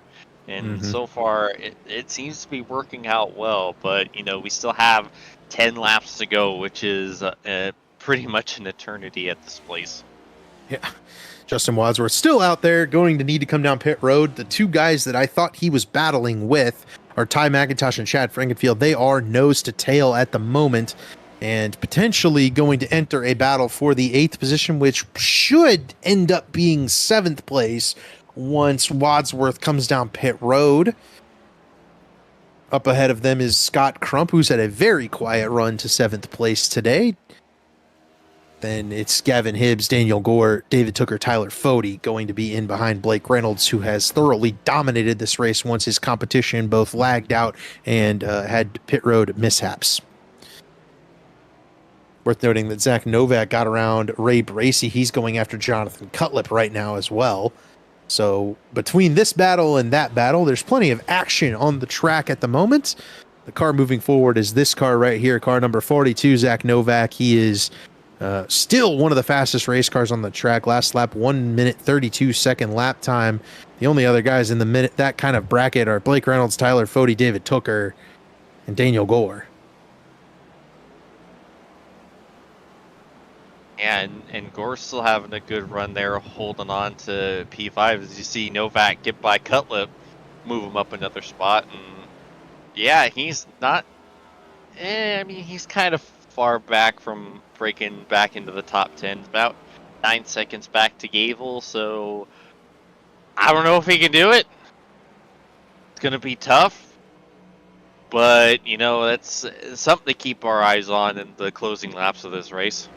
I think when Justin Wadsworth finally has to come down pit road, he'll end up right around that battle. Here's the battle for what will be second spot once Wadsworth does hit pit lane. It'll be David Tooker and Tyler Fody. They're just in front of Brent Jones, who is a lap down. And then Daniel Gore is the car behind. He's really not that far back of this duo. Michael Goodman's off track just in front of him. There's Gavin Hibbs as well. So there really could be a 4-car battle for second before the end of this race. Looks like Fody and Tooker may have gotten locked in behind Brent Jones, and that'll open the door. David Tooker was able to get around Tyler Fody. Yeah, unfortunate for Tyler Fody there, getting caught behind Brent Jones as they're exiting off of turn 1, and you got a whole lot of runoff, but it's not exactly usable right in that exact timing because you can't really risk going over the sausage curve. But again, I mentioned it a few times. This car is temperamental, so you try to run over that curve to get around Brent, you can easily just get it to snap on you. So just a good job from Fody to avoid running over Brent Jones as Wadsworth finally brings it down. Wadsworth brings it down pit road. Zach Novak did go around Gavin Higgins. Bracey and Cutlip are side by side. That has been solved. Now it is Jonathan Cutlip who retains the spot behind. See where Justin Wadsworth comes out. That pit stop did not look terribly long. Todd McIntosh and Chad Frankenfield are going into turn one right now. I don't think Wadsworth took very, if any, tires. I don't think that he took any. He came out right in front of Ty McIntosh. We'll have to look and see on the timing there. Yeah, at this point, Wadsworth really doesn't have to take all that much fuel. He can do essentially a splash and go and come out. That's the one saving grace about this strategy and going so long, is that you really don't have to take that much fuel when you get to the end of it. He came out, he's 4 seconds up the road on McIntosh and Frankenfield. I think it surprisingly, it worked out really well. I thought it wouldn't have been quite as efficient. We talked about the potential for tire wear, but looks like Wadsworth's been able to really keep the rubber on that 6 car. And, we've seen the success Caleb Pecumer has had. He's locked himself in right into the back end of the top 15 to this point without taking those tires. I think that might have been the move, just kind of saving your stuff over the course of the long run and keeping as much track position as you can get. It seems like that kind of clean air on the nose throughout these myriad of corners has been more helpful to these drivers than fresh rubber. Yeah, and speaking of clean air, the opposite is right here. Fody trying to take second back from Tooker, and he got Tooker to lock up. He forced the lock up. They're side by side. Here comes Daniel Gore looking onto this battle, going to try to get back into it. He and Tyler Fody have already made contact in this race. So Fody and Tooker battling it out down into turn 4, a lockup in front. Fody's got the advantage. He'll take the position away from David Tooker, and Daniel Gore is right there trying to pounce for a podium. Gore going for that first podium. This is a really big spot as Josh Adams is off the course in round these guys trying to get out of the way. He heads to the beach, nose to tail for second spot, 12 seconds behind Blake Reynolds. Yeah, you wonder how much damage Tooker did to his tires on that lockup.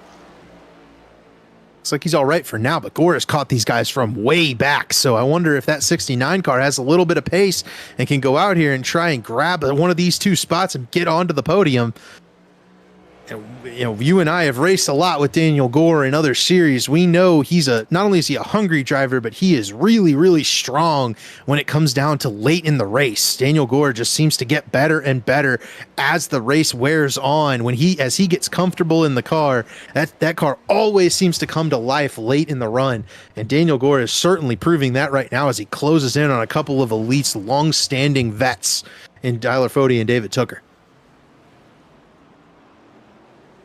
Yeah, and it's just showing that this rookie driver, he's going to be one to watch. Like you said, David, we've seen him absolutely tear up the field in other leagues, so it's not too surprising to see him up here battling with Elite's upper echelon in just his basically second race. His second Cup Series race. This battle for second's not going away, though. David Tooker still hunting after Tyler Fody, trying to make that 40 car make a mistake. I think Tooker has just a little bit of pace, additional pace in the draft when he's got someone to kind of bounce that time off of. These two kind of pull away just a little bit, but when they start going side by side, Gore is just much quicker, I think, through these corners. And with 5 laps to go, I mean, there's just about anything can happen between these 3 here.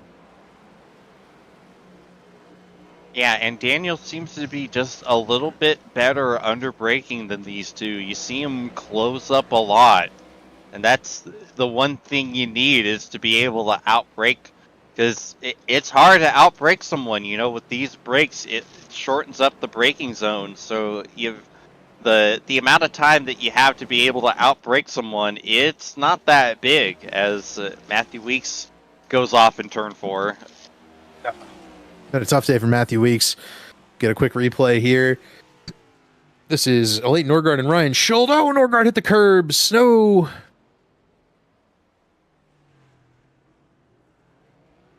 Able to right the car and get it back rolling again. The Norgard has fallen a spot. He's down to 18th now. Back up to this battle for second between Tyler Fode, David Tooker, and Daniel Gore. All three of these guys have basically been nose to tail from the start of the race. Like, I think Gore had fallen back a little bit, but he's clawed his way back up into this group. Fode and Tooker, though, have been absolutely nose to tail for the entirety of this race. And I certainly think these two have raced together for a really long time. I think the overall feelings between them are generally positive, but somebody hounds you this long, James, it can get on your nerves. Familiarity breeds contempt. It doesn't matter how clean someone races you. At some point, you're gonna go, oh, not this guy again. Anybody but this dude. I'm tired of this. Yeah. 4 laps to go at the start-finish line now. Blake Reynolds is 14 seconds up the road, and barring some sort of catastrophic failure by Blake Reynolds, he'll have locked this one up very easily. The battle, of course, is for second between these 3 drivers right here. Justin Wadsworth did bypass Scott Crump for the 6th position on the last circuit. And that's about all of the shifting of positions that's going to occur, I think, down the stretch here. I mean, maybe there will be some fights for 15th and 16th between Ryan Schuld and Caleb Pacumer, but barring this battle for second, everything else is very spread out here at the Red Bull Ring.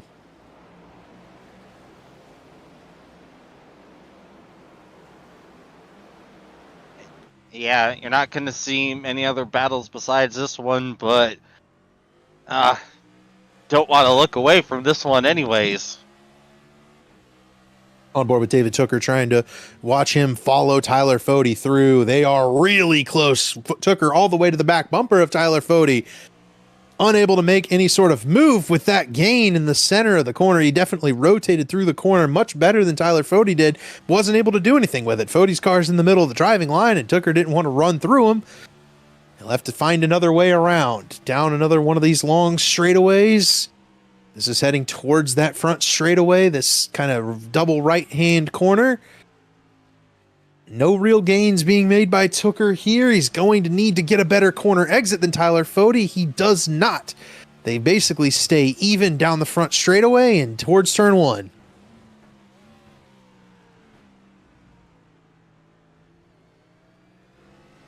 They're gonna have some. Yeah, and they're going to have some lap traffic to contend with here, and look at how close Tooker is. Yeah, he's close, but there's also Seth Rawls, Gilberto up in front of Tyler Fode. Fode needs these guys to get out of the way so they can continue to battle. We saw David Tooker was able to take advantage earlier. Tooker into Seth Rawls. Here comes Daniel Gore. Gore unable to get underneath Tooker, but that is enough of a gap for Tyler Fode to scoot away and get out of sight of David Tooker. It'll now be Tooker and Gore battling for third. Gore sends to the inside. Tooker closes off the door. Tooker got loose. Oh! Daniel Gore to the inside of David Tooker. Gore through to third. Tooker got loose again. He got loose twice in the exit of 4. Garrison Hogan yields to these leaders. Tyler Fode scurries away. It's Daniel Gore versus David Tooker for third.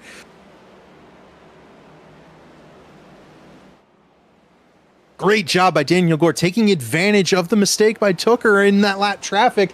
Obviously, that lap traffic, I don't think those guys did anything wrong. They kind of held their lines, but the ability of Gore to get up there and challenge Tooker forced kind of a mistake there, and that enabled the pass. Here's kind of what set all this up. It was Seth Rawls getting loose and spinning out in turn 1. He ended up kind of in the group with Gilberto and Garrison Hogan. And that kind of stacked everything up so that Gore was able to find a way around David Tooker. Oh, 2 laps Caleb to go, by the way. Off into the gravel. No! Pacumer had really parlayed it into a top 15. He was running really well. He's going to lose out to Schuld, Vandermarl, Norgard and Mikolajczyk. I think that'll drop Becumer to 19th on the grid, which is, I think that's about all the spots he had gained from the strategy. Yeah, turn 4 bites again. Disappointing for Caleb Becumer. Up front, it is still his teammate Tyler Fode ahead of Daniel Gore, but Gore has actually reeled Tyler Fode in quite significantly here. And if you recall, these two made some contact early in the race when Fode got around Daniel Gore. Yeah, so Daniel's a clean racer, so he's gonna cut him some slack, but I don't think he's gonna be cutting him too much slack. Yeah, Gore and Fode, I think, will discuss that after the race. White flag is out. Blake Reynolds has crossed the line. He is 16 seconds up the road. A very masterful performance by Blake Reynolds, barring any sort of catastrophic failure on this final lap. He will seal the deal. The battle is for second between Tyler Fode, Daniel Gore, and David Tucker. They're more spread out this lap than they have been just about any other lap. We'll see if anything changes here on this final circuit. Gore is making some ground, but I just don't think it's enough in this next gen car. You have to kind of take enough off of somebody in a corner to be able to get alongside on one of these straightaways, and Gore's just not close enough for that. Tucker locked it up, getting into that corner, and Gore is a little bit closer here. Yeah, Gore is close. Down this long turn 4. Long back straightaway heading towards turn 4. A great opportunity to pass Daniel Gore, unable to take advantage of it. I think he got a little bit of a better run there, but Tyler Fode's going to get a very nice run off and separate himself just a little bit from Gore. Through the double left-handers, heading towards this start-finish line. Blake Reynolds is way up the road. He is going to claim his first victory of the season to defend his title. And barring him wrecking it coming off of turn 4 here, Reynolds is running through the grass. He does not wreck it. Blake Reynolds will take home the victory. When you got 16 seconds, you can afford an off track. Reynolds will claim victory in this race. The battle remains for second. One more corner to go. Off the final turn, it will be Tyler Fode for the P2, and Daniel Gore will nab a podium in his first road course race, his second overall Elite Belly Up Cup Series start. David Tucker will finish third. The final battle that might even be maintained is this one right here. Gavin Higgins is off the track just a little bit in front of these two. It's Jonathan Cutlip and Ray Bracey trying to sort out P13. Finishing 6th, Wadsworth. 7th, McIntosh. 8th, Frankenfield. 9th, Scott Crump. Think Crump got off track at some point. Here's Bracey looking underneath Cutlip. That won't be enough. One more opportunity for Ray Bracey to go after that spot. He's not going to get there. It'll be Ryan Gable 10th, Zach Novak 11th, Gavin Higgins for 12th, Jonathan Cutlip 13th, and Ray Bracey will finish 14th. All strong runs. Mikolajczyk does get around Ryan Schold right at the end of this. Over. They're going to be side by side coming to the line between Schold and Mikolajczyk. I think Paul got him. No, it's Ryan Schold at the line. The start finish line's way up the road, and Schold gets 16th over Mikolajczyk. Then Norgard, Becumer, and Abbott round out your top 20. Those are the cars on the lead lap. Blake Reynolds secures victory here in the Elite Belly Up Sports Cup Series and celebrates. We will do some interviews and send everybody off. Another road course race in the book. And for the first time, I believe, since 2024A, where David Tucker won Brands Hatch. So that would have been roughly March or April in 2024. Ethan Stanley has not won an Elite Belly Up Sports Cup Series road course race. It was Blake Reynolds that takes this one home in similar fashion to the way Ethan Stanley has won these road course races. And you've got Tyler Fode, Daniel Gore rounding out the podium, and we'll talk to the three of them right now. I'm grabbing Daniel Gore. I'm putting him up here. I want to talk to him first. Daniel Gore, David in the booth. You got me, buddy. I got you. Hey, that was a great drive, man. You went up there and picked up a podium. I believe that is South Shore Racing's first podium in the Elite Belly Up Sports Cup Series. Take us through your race, man. It was really exciting from start to finish. You were right up there in the top 5, led some laps. How'd you get it done? Oh, a lot of practice for sure. I'm I'm not the biggest fan of this car, if I'm honest with you. That the setup was pretty decent. I didn't even realize until Tucker brought it up that it was a setup mostly for left turns, and then start pushing it a little bit more in the left-handed corners, and I was realized, oh, there's some grip here. That got knocked out the way by Tyler at one point. Was thinking about giving it back to him at the end there, but I didn't want to lose the podium, especially as that's my first podium in the Cup Series and my second start. So I'm thrilled. That was a hard race.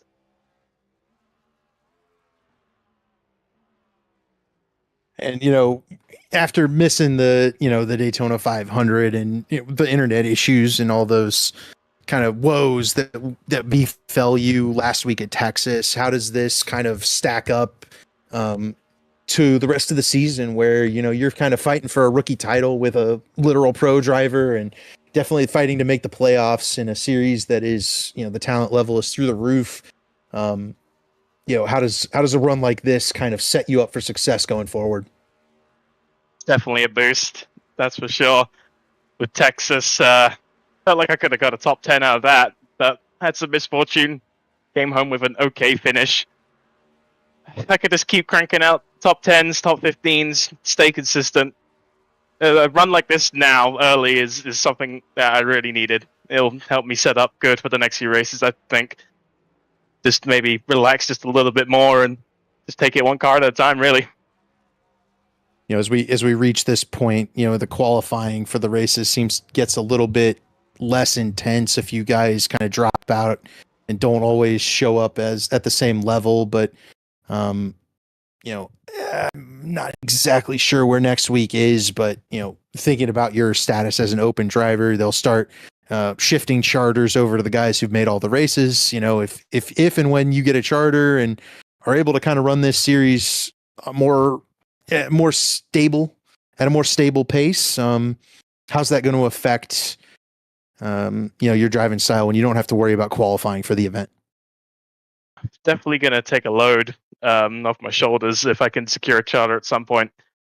It feels like I have to put in 2-3 times as much practice to, make sure I can do good times and bust out good qualifying laps to make sure I even make the race. Thankfully, tonight we had just under 40, so I wasn't in any fret. And it definitely helped being a road course. That's kind of my thing, really. But it's more so I'm looking at the intermediate tracks where I need to really, really practice and get my head down, because those have always been a struggle, especially when one lap pace. So, with that, any shout outs for us tonight, and who do you have to thank for such a great first what's the first top 10, first top 5, first podium for you in this series? All in one. I got to thank Neil. He's the whole reason I'm even in racing tonight. So Neil, this one's for you.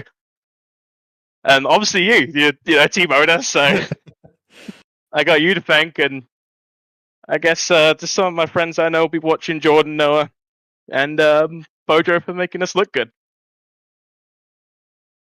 Awesome. Well, congrats on the podium, Daniel, and great run. I can't wait to see how you kind of follow it up with maybe road courses you're more familiar with later on. And I think it's Pocono next week, so we'll see you there. See you then. Daniel Gore, that is the P3. We'll grab Tyler Fody, who is P2. Bring him to the booth, and I'll ask the first question. I'll let James take the rest of the interview. But Tyler, strong race there, and your first race back. Talk to me about the battle with David Tucker and Daniel Gore there for second place, because that thing was rowdy from the drop of the green flag all the way to the end of the race. Yeah, it made for an exciting race there. That was fun stuff.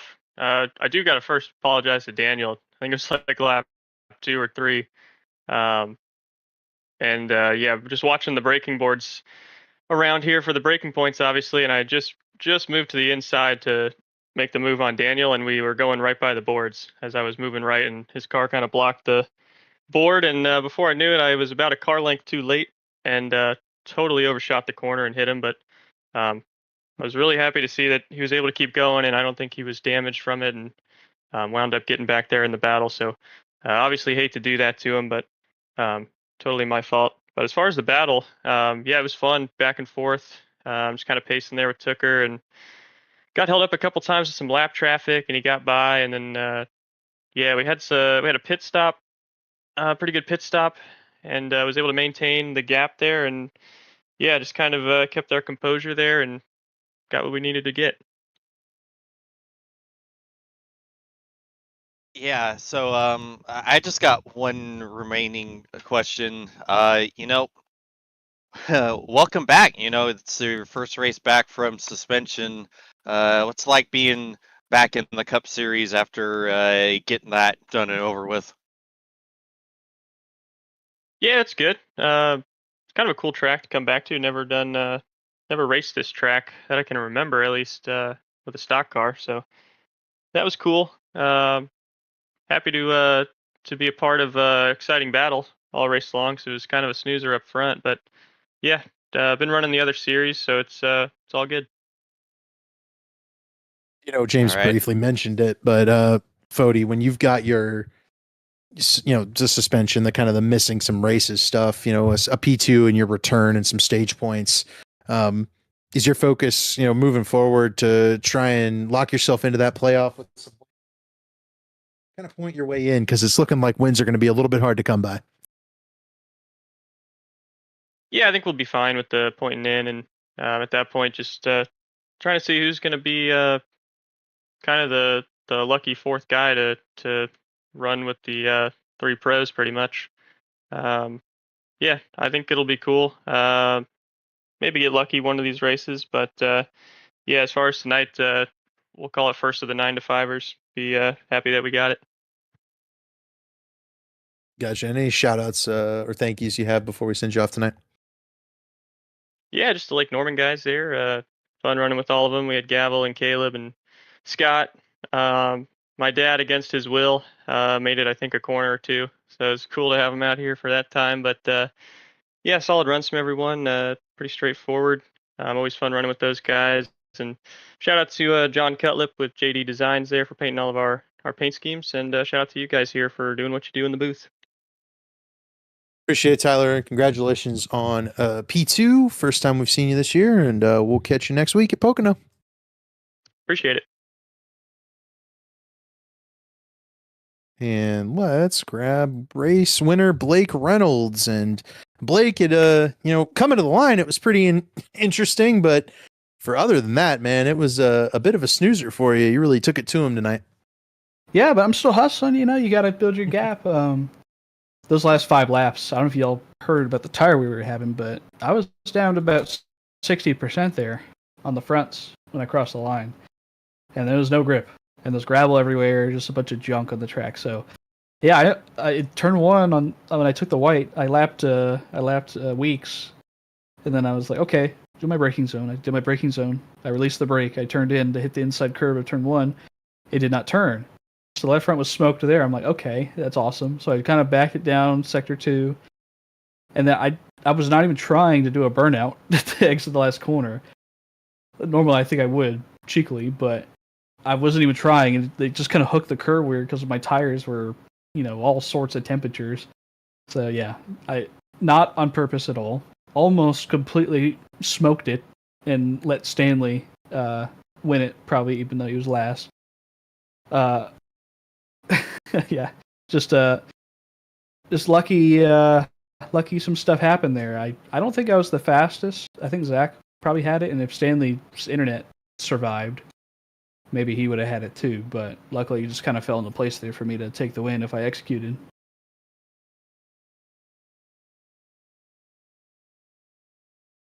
And, Blake, you mentioned Zach. We didn't get exactly the message of what happened to him. Can you fill us in? Because it looked like he was your primary competition once Stanley's internet fell out, and we saw a pit road penalty, but that's all we would have seen. Yeah, I don't actually know. Sorry if you hear that Texas thunderstorm blowing through. I was worried my power was going to go out the whole time. I just saw on my caps on my standings that he had a minute 13 pit lane. So I assume that, I think we were doing 32 seconds in the lane. So that's probably a 40-second hold for speeding. That's all I assume. I don't know. He wasn't in Discord with us. He was streaming, so that's probably what happened to him. Unfortunate, but what did he get back to 11th? That's not bad. Yeah. Yep. That's not bad. He's in the playoffs. It's all good. Now I'm in the playoffs. I'm very happy to get that as early as I did, much earlier than last season. Yeah, and I was just going to bring that up. You've got the championship defense to think about, obviously, with having won it last season, and this year you've got some stiff competition from within the own team fold there. Obviously getting the win and getting locked in is good, but you're going to have to fight these guys pretty hard, I think, going down the stretch, and take us through, I think, your process going forward to Pocono next week. Is it going to be awful similar to last season when you finally got locked in, where it was kind of all about going and grabbing the wins, and then you went and rattled off 4 straight, or do you change something, I think, going forward? I think I just try to have the best executed races I can have. There were some last season where personally I just didn't think I made good decisions, whether that's backing up the same tires. This next gen car has changed. Last week I didn't feel really comfortable at all at Texas. Zach, he was better than me overall. Coke drivers, they're paid to run these cars. I know that because I pay Zach to run that car. I'm the manager of the NASCAR squad. So, yeah, I knew he was good, and I knew he was just gonna be the bar, and I wanted to be the bar. And unfortunately, I was a little weak, especially for my home track. Didn't even get an interview those last couple of restarts. But as for the rest of the field, Vody's back. I don't know. He's probably gonna make a charge at the standings now that he's actually in the championship. The Pro Edge guys, John, Tucker, other people, Wadsworth. I can't think of them all. There's so many. But yeah, and then you have the Lake Norman guys, Crump and others. Yeah, I'm so bad with names. I can't remember who's on what team. I guess Gable, it was Gable. Well, is he a competition? Damn. I'm kidding. I'm kidding. I know he'll probably laugh at that one. Yeah. What's up? Well, I was gonna lead you into the shout outs here to get us off the air, but any shout outs for us tonight as we send you off? Yeah, Channel 199 Sim Racing, of course, Track Racer, Simulation, Drink Machine Works, Racecraft, my teammates in the race, Zach, Paul, Garrison, and Stanley. Unfortunate for Stanley. Paul, again, is a really cool guy. And you guys are broadcasting, Chad, and everyone for putting this on, and sponsors for the league. Awesome. We appreciate it, Blake, and congratulations on the win. And we'll see you next week at Pocono. Hopefully it's one of them similar races. You've been up front just about all year so far, so we'll see how it goes next week at Tricky Triangle. Yep. Shouldn't be a lot of passing. Just beware. Beware of dirty air. That's what I have heard. Thank y'all. Yep. Thanks, Blake. That is the end of the SRR Designs International Challenge. Just a couple of final notes as we close it down. That was Ty McIntosh's first top 10 finish in the Elite Belly Up Sports Cup Series. He finishes P7 in this one. Rather impressive result. He had really good top 10 pace all race long. And then that's my last cleanup note. But James, any final thoughts? Yeah, this was a great race to watch. We saw a lot of comers and goers. We saw some really interesting battles. That battle for the last 2 steps on the podium was incredible in the closing laps. And,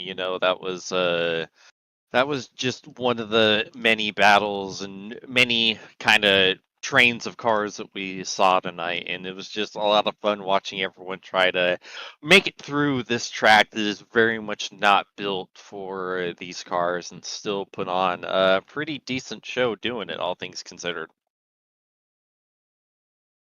Gotcha. And I agree.